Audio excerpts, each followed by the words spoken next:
তেওঁলোকে দেখাই দিয়া ৰাস্তা বিশেষভাৱে অসম কেন্দ্ৰীয় চৰকাৰে হওক কোম্পানী মেনেজমেণ্টৰ দ্বাৰা আমি সংগ্ৰাম কৰি আহি এই জনগোষ্ঠীৰ চাহ শ্ৰমিক আৰু চাহ শ্ৰমিকৰ চাহ জনগোষ্ঠীৰ লোকসকল যিসকল ছাত্ৰ ছাত্ৰীৰ কাৰণে আমি চৰকাৰৰ দ্বাৰা আমি সংগ্ৰাম কৰি আহিছোঁ আৰু ঘূৰাইভাৱে এই সংগ্ৰাম চলি আছে।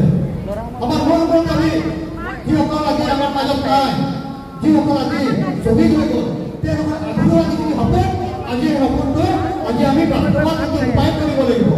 সেইখিনি আজি এই শ্বহীদ দিৱস আপোনালোকে সংকল্পবদ্ধ ল'ব লাগিব, আপোনালোকে শপত ল'ব লাগিব যে আমাৰ যিসকল শ্বহীদ হ'ল আমাৰ জনগোষ্ঠীটোৰ কাৰণে, আমাৰ সমস্যাৰ কাৰণে, এই শ্বহীদসকলক যদি আদৰ হ'ব, এই সপোনখিনি আমি বাস্তৱত কিন্তু ৰূপায়ণ কৰিব লাগিব।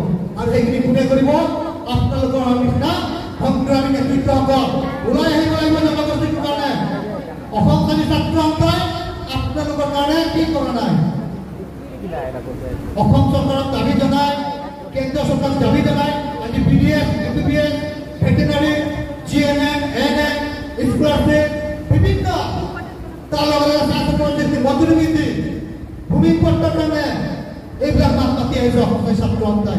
আৰু এই সংগ্ৰাম যেতিয়ালৈকে আমাৰ ৰূপায়ণ নহ'ব, চৰকাৰে যেতিয়ালৈকে আমাক সেই সমস্যাখিনি যেতিয়ালৈকে তেওঁলোক আমাক আদায় নিদিব, মূল সমস্যা হ'ল আমাৰ জনজাতিকৰণ।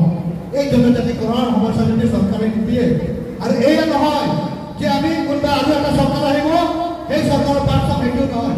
এই চৰকাৰে প্ৰতিশ্ৰুতি দিছে, এই চৰকাৰে প্ৰতিশ্ৰুতি আদায় দিব লাগিব। সেয়া নহয় আমি বেলেগ চৰকাৰ চাম, সেয়া নহয় তেওঁলোক প্ৰতিশ্ৰুতি দিছে, এই চৰকাৰখনে দিব লাগিব। তেওঁলোকৰ যদি সদিত আছে জনগোষ্ঠীটোৰ কাৰণে কাম কৰিবলৈ, এই চৰকাৰে দিব লাগিব। আৰু আশা কৰিছোঁ